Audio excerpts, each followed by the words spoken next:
All right. So with our next topic, we brought a guest. As you can see, we have another guest. We want to talk about NFTs and just the overall crypto space and why artists and creators should be utilizing cryptocurrency for your benefit.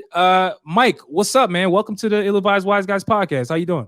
I'm doing fine, Uche. Thank you for the invitation. Looking forward to sharing what little bit of insight and knowledge that I have with you and your audience. I like the humble brag, the little bit. I like when people do that, man. It might be a lot of bit, but it's cool to say little bit because it's just more humble. It sounds better. No, man. See, I'm someone. So really, I love information, right? I love knowledge, and I'm on a quest for knowledge. So the more knowledge you secure, the more you realize you don't know nothing, or as they would say, you don't know shit, right? So that's what I'm saying. The little bit that I have secured, I will share, right? So Absolutely. No, I appreciate that, man. Like I said, welcome to the show, man. I want to start with like some news because like the whole like point of us talking about this was the fact that I stumbled upon a couple of different articles that I thought was eye opening to me, and I don't know who else thought it was eye opening, but basically, there's a famous DJ named Calvin Harris. He's put out a bunch of famous songs over the years. oh, Calvin. Exactly. What? Calvin Harris had a quote in Billboard.com that basically said he feels like NFTs is going to revolutionize the music industry. Also, there's a producer by the name of Illmind, which some of you guys may or may not even be aware of, but basically he is like the first known and notable producer to NFT a beat pack of his for people to buy from him. And so that literally just happened a few weeks ago. And so the combination of those two things and just the very little I know about NFT, non-fungible tokens, if I'm not mistaken, sparked me to like. That's not what it means. NFT Bro, means that. Yep, I thought it was National Football Television. Damn, man, I'm lost. I actually thought it was Newfound Takeover before I Googled it. I don't know why I thought that, but hey, it's cool. But no, seriously, I wanted to have a convo about this because I feel like it's the next new thing. And so, Mike, tell us why. First off, what is NFTs and why should we all actually know what it is? Well, oh man, yeah. So especially if you're in the music space, right, or an artist, right? Since concerts are locked down, artists have to be a little bit more creative to generate revenue. Plus, NFTs or these digital unique codes aren't baked into their already secured contracts with the record label. So this is another avenue of money that they can explore outside of their contract or agreement with their record companies. And essentially, an NFT is a collectible, right, or memorabilia. If you used to collect like Pokemon cards, basketball cards, NBA, MLB, that's an NFT, right? It's just a collectible, except now it's digitized and it's backed by the blockchain. The blockchain authenticates the right holder or the person that owns the product, and it can show that it's legit, right? There's a lot of fraudulent collectibles out there. I think the art industry got burned like 80 million one year. And this is one way around that, right? So that's all it is in layman's terms. I just tried to break it down as simple as possible. Did that make sense? Or That's perfect sense. So in other words, if I have an NFT that is like a Jay-Z song featuring like Drake and I don't know, Meek Mill, that never came out, millions of dollars. Yeah, they just made it for an NFT. I'm probably wrong how I'm saying this. No, but you could do that though. They could do that, and they put it on the blockchain, and it could show that Quincy is the actual owner of this song, right? So Quincy has to sell that product. Yeah. So you know what? With that being said, what if like us three, right? We got together and we made the song, and we say this is a Jay-Z, Drake, and Meek Mill song. We won't let you hear it just believe our word for it. Yeah. Like, can that happen? Like, what is, or in a, I guess, a grander scheme of things, like, is there a way to protect these NFTs to make sure that they're actually legit based off of what you're saying?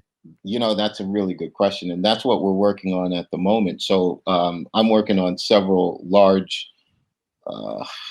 I would say, large projects with regards to NFTs, because all the artists, many artists like A-listers, are all trying to get into this space, right? Because it's a new revenue stream, and this is one of the unique advantages that comes with working with me. I'm in the technology space. So we have a strategic position with one of the infrastructures that sits on the blockchain, that we could basically add this kind of unique perspective and bake it into the technology. So that's one of the offerings that we're actually working on with one of the large name artists that we're talking to at the moment. Baking in the rights. Right. I think I'm following the fact that you can't say too much. I think I sense that, but I respect it. I respect it. But so without trying to like bait you into, saying anything you can't say. The question I have is, which is a lot, but the one that's off the tip of my tongue is, how not only how do you prove the fact that you own something, right? That's one part of the question. But then secondly, if let's say you are a musician, right, who is signed to a record company who owns your rights, owns your intellectual property as an artist, right? How do NFTs now come into the equation? Is that now part, like, how is NFTs something separate from the artistry that you already put out? Because I can imagine record companies and all these people who back a lot of these artists will try to eat on these NFTs, the revenue that comes from the NFT. So that's why I'm like, how is that happening? What is the resolution for that type of scenario? Well, that's the conversation we're having in the back room, right? In the back offices with the legal teams, and them going over, the potential of how we can work with these rights, right? So keep in mind, Bitcoin and blockchain is only 12 years old, if that. Right? And now this NFT, portion of the blockchain started, roughly 3 to 4 years ago, and it recently started trending as of, I would say, sometime like 2020 with like NBA Top Shot. I was gonna bring that up. NBA Top Shot. Yes, sir. I tried to sign up for it. They never sent me an email back. You should try when it's like a downtime, okay. Yeah. One thing that I do that does scare me, I will say, about the NFTs is the level of change that it can have on the music industry.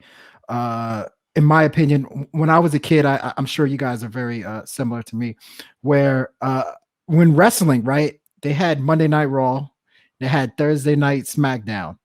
And a lot of times there'll be a wrestling match that will prepare you for a bigger match that was on pay-per-view. Yeah. Yeah. I feel like, I could be completely wrong, but I feel like what can happen is artists can just kind of leak certain things, and then certain albums will be only available as NFTs, or certain things will be available as NFTs. Do you think that could happen, where it just becomes a level of exclusivity that is not to everybody? Kind of like Amazon did with the NFL recently. Exactly. Right. Yeah. It's been happening a lot lately. Yeah, I would say in the podcasting space, another example of that would be like the subscription model, right? Like how like now you can see the industry moving to the subscription model where certain pieces of content is now behind a paywall. So if you want access, now you have to become a subscriber, right? Like Sure. There's different models for these different Exactly. industries, but they all kind of pull from the same concept in a way. So do Yeah. you see that happening? Like, I do you mean, see something like that? there's a potential that that could happen, right? But the beauty of the NFT, right, is because it's not already baked into the contract that the artists have with the record label, then this gives them a little bit more creativity to actually Mm. connect with their art, with their fan base, right? Especially if you're an independent. See, this is the thing. Because this is trending so much, most people are missing the big picture. Mm. Big Mm. picture is, as an artist, you can actually tokenize yourself. You all ever heard of this before? I haven't. I've You heard have to of people explain that. being a token black person, but no, I haven't heard of tokenizing. Yeah, I haven't heard of tokenizing yourself. But continue. Tell us yeah, more. yeah. So artists can tokenize themselves, meaning that they can actually break down themselves into a value of token. Like we could do the ill-advised wise guys token, right? Which would be specific to this show and the user base.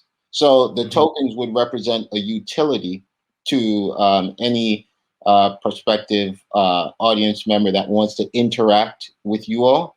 But what they have to Mm. do is they have to buy the tokens. When they buy the tokens from you, you're raising money to fund whatever it is that you want to do in the future. And then for Mm. these, for your community to Mm. access events or things that you all do, now you utilize the tokens for exclusivity, right? For access. Mm. Yeah, you want to actually come in the green room while we're interviewing some big name. Yeah, you could sit in the side with 1,000 of the ill-advised wise guys tokens, Ah, right? that's Yeah, so dope. it becomes Mm. like a community.